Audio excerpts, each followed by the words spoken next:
Ọlọ́run tó fi àkókò yìí fún wa láti lè sọ̀rọ̀ Ọlọ́run. A dúpẹ́ lọ́wọ́ Ọlọ́run fún àánú tó fi gbé wa lọ. A gbé Ọlọ́run ga nítorí pé òun ni Ọlọ́run. Nínú àkókò tí ó burú báyìí, ṣùgbọ́n tí Ọlọ́run mọ̀ nípa rẹ̀, a gbé Ọlọ́run ga fún tí Ọlọ́run jẹ́. A dúpẹ́ lọ́wọ́ rẹ̀ nítorí pé ó fẹ́ wa. A yìn ín. Nínú ọ̀rọ̀ tí a ó tún sọ yìí, kò dá mi lójú pé gbogbo àwọn ènìyàn tí wọ́n bá gbọ́ tàbí tí wọ́n wò mí tí wọ́n gbọ́rọ̀ yìí, wọ́n ní ìdùnnú nínú Kristi. Ìbànújẹ́ kò ní bá wọn. A ó dìjọ parí eré ìje yìí sí ọ̀dọ̀ Kristi nígbẹ̀yìn ní orúkọ Jésù Kristi Olúwa wa. Kí ni ohun tí a fẹ́ sọ̀rọ̀ lórí? Pẹ̀lú gbogbo ohun tí ó ń ṣẹlẹ̀ lọ́wọ́lọ́wọ́ báyìí, ó ti pé ọ̀sẹ̀ bíi 7 tí ó sì pé wọ́n lọ church. Ìyàtọ̀ wà nínú pé kí ènìyàn lọ church tàbí kí ènìyàn kó wà nínú Kristi. Ọ̀pọ̀lọpọ̀ àwa ènìyàn ni a wà nínú church ṣùgbọ́n tí a ò sí nínú Kristi. Bí ènìyàn bá wà nínú church tí ò sí nínú Kristi, kò yàtọ̀ sí ẹni tó ń sin òrìṣà, kò yàtọ̀ sí aláìgbàgbọ́. Ìpéjọpọ̀ tí a máa ń ní nínú ilé Ọlọ́run òun ni wípé kí a kọ́ ara wa lé ẹ̀kọ́ ọ̀rọ̀ Ọlọ́run, ohun tó lè gbé wa ró, kí inú wa dùn, kí ọkàn wa balẹ̀. Ṣùgbọ́n lónìí ọ̀pọ̀lọpọ̀ ló jẹ́ olùjọ́sìn láì ní Kristi. Bí ènìyàn bá jẹ́ olùjọ́sìn láì ní Kristi, ohun tó burú ni. Ìdí ni tí Jésù Kristi fi sọ̀rọ̀ ní Matthew 11:28. Ó ní, ẹ wá sọ́dọ̀ mi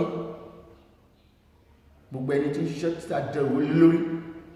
Ó ní àjàgà mìíràn rẹ̀ rún sí, ẹ wá kẹ́kẹ́kọ̀ọ́ lọ́dọ̀ mi. Ẹ̀kọ́ yẹn gan ló ṣe pàtàkì tó yẹ kí ènìyàn kọ́ nínú ilé ìjọsìn.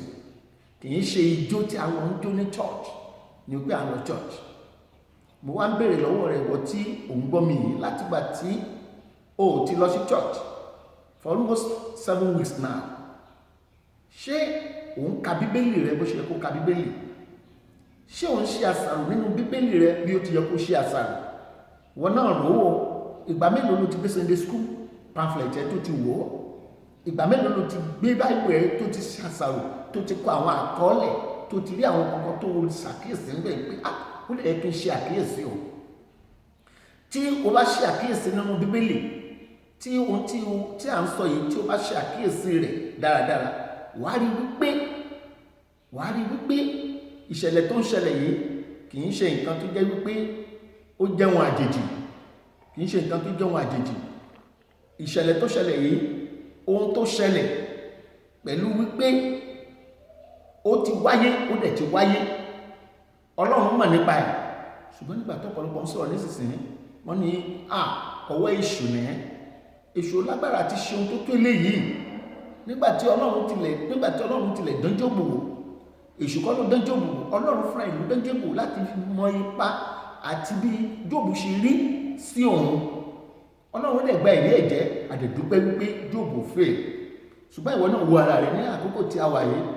Ṣé coronavirus, ṣé kò ti gba Kristi lọ́wọ́ ẹ̀?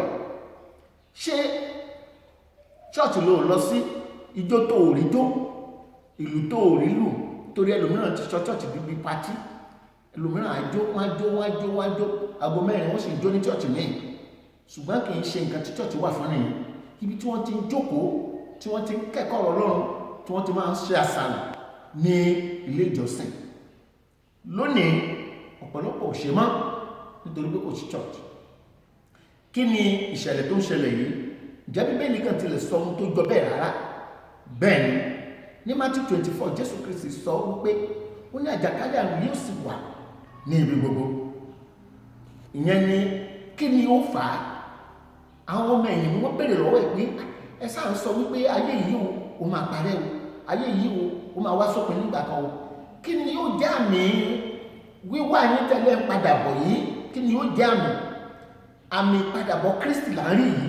Mo gbé Kristi ga, mo sì gbé Ọlọ́run ga nínú ohun tí Kristi ṣe. Tí Kristi ò bá sọ̀rọ̀ sílẹ̀, irú mi kì bá má ti láyọ̀, ṣùgbọ́n mo ní ayọ̀ wípé ọ̀rọ̀ tí Kristi sọ kì í ṣe nítorí pé àwọn ènìyàn kú ni mò ń yọ̀ lé lórí, ṣùgbọ́n mò ń yọ̀ nítorí pé Jésù Kristi sọ ìgbé àjàkálà ni yóò sì wà níbi gbogbo, tó dẹ̀ wà níbi gbogbo.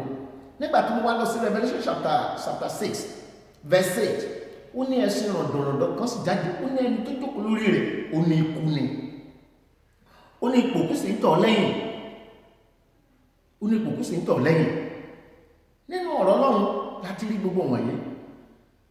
Ibi ó sì bẹ̀rẹ̀ sí lu àwọn ènìyàn pa àti ìyàn. Nísinsìnyí gbogbo nǹkan tó ń ṣẹlẹ̀ yìí ó fi hàn gbangba pé gbogbo àwọn àmì tí Kristi sọ nípa ìpadàbọ̀ rẹ̀ ló ti fara hàn. Ìwà arákùnrin àti arábìnrin, ǹjẹ́ ìwọ kàn ti lè ń rò báyìí, ǹjẹ́ inú rẹ̀ ń dùn, ǹjẹ́ inú rẹ̀ ń dùn. Ọ̀pọ̀lọpọ̀ pastors nínú ẹ̀ ń bàjẹ́ nítorí pé wọn ò rówó ìgbà, wọn ò sanwó, wọn ò dáwó ìgbà fún wọn, wọn ò san táìtì fún wọn. Ṣùgbọ́n inú mi dùn ní tèmi wípé nǹkan tí Kristi sọ ó fi ara.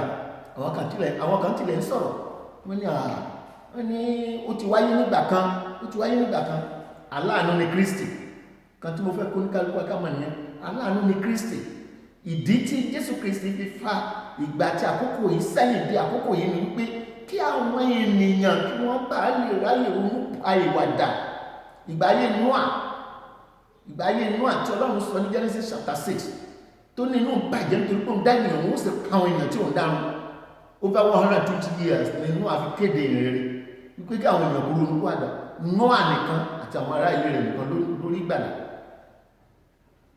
Ọ̀pọ̀lọpọ̀ ènìyàn tó jẹ́ àna Nóà, àwọn ènìyàn tó súnmọ́ Nóà, wọn ò bá pọ̀ wọnú ọkọ̀ yẹn, wọ́n ń ṣe yẹ̀yẹ́. Bẹ́ẹ̀ ni ọ̀pọ̀lọpọ̀ sì ń ṣe yẹ̀yẹ́ lónìí. Ìjà wípé wọn ò dán lọ ṣọ́ọ̀ṣì ní ọ̀pọ̀lọpọ̀ ìjà. A ò gba Bíbélì lọ́wọ́ ẹ̀.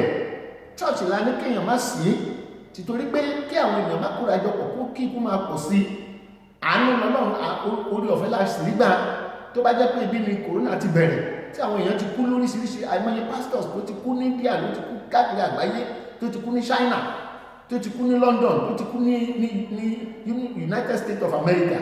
Ọ̀pọ̀lọpọ̀ pastor, ọ̀pọ̀lọpọ̀ òjíṣẹ́ Ọlọ́run ló ti kú ní kí ìwé mímọ́ kó bá lè ṣe wípé ẹ̀sìn ọ̀dọ̀dọ̀ tó jáde yẹn ikú ń tọ̀ lẹ́yìn. Ó gbé ikú dání. Ikú tó ṣẹlẹ̀ yìí àmì òpin ayé ni, sign of end time ni. Nítorí náà mo fẹ́ kí oníkálukú wa ká jókòó ká ronú ara wa. Ìbànújẹ́ ò sí nínú ohun tó ń ṣẹlẹ̀ yìí fún ẹni tó bá wà nínú Kristi. Ìbànújẹ́ ò sí o, ayọ̀ ni. Irú tèmi báyìí ayọ̀ ló jẹ́ fún mi, nítorí pé mo rí kà wípé ohun tí Kristi sọ wípé ó máa ṣẹlẹ̀. Àwọn ọmọ ẹ̀yìn ni wọ́n lọ bá, àwọn ọmọ ẹ̀yìn ni wọ́n béèrè lọ́wọ́ ẹ̀ pé kí ni yóò jẹ́ àmì wíwá. Àdúpẹ́ lọ́wọ́ àwọn ọmọ ẹ̀yìn tí wọ́n béèrè yẹn. Tí àwọn ọmọ ẹ̀yìn ò bá béèrè, àwọn ìbá má mọ̀ àmì padàbọ̀ rẹ̀ òun là ń rí yìí. Kò yẹ kó bà wá nínú jẹ́. Ó yẹ ká máa fayọ̀ dúpẹ́ lọ́wọ́ Ọlọ́run pé Jésù Kristi ti fẹ́ dé o.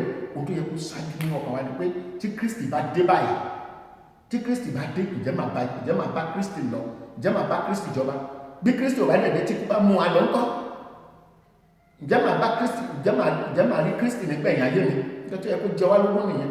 Ṣùgbọ́n lónìí kì í ṣe ìyẹn ló jẹ wá lógún.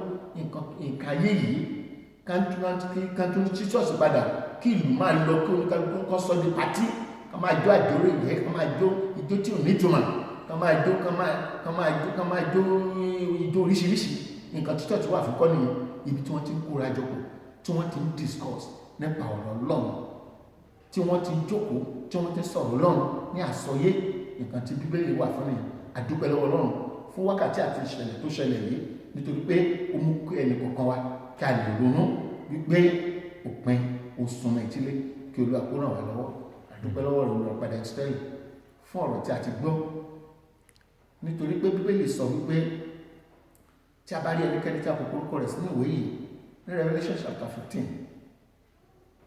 Revelation 20:15, ní tí a bá rí ẹnikẹ́ni tí a kò kórúkọ rẹ̀ sínú ìwé yìí, a ó sọ sínú adágún náà. Àdúpẹ́ wípé ọ̀rọ̀ tí a gbọ́ yìí kò ní jẹ́ ká wọ náà. Ìdùnnú lélẹ́yìí nísinsìnyí, nítorí pé Kristi mú ọ̀rọ̀ rẹ̀ ṣẹ gẹ́gẹ́ bí ohun tó jẹ́ àmì ìpadàbọ̀ rẹ̀.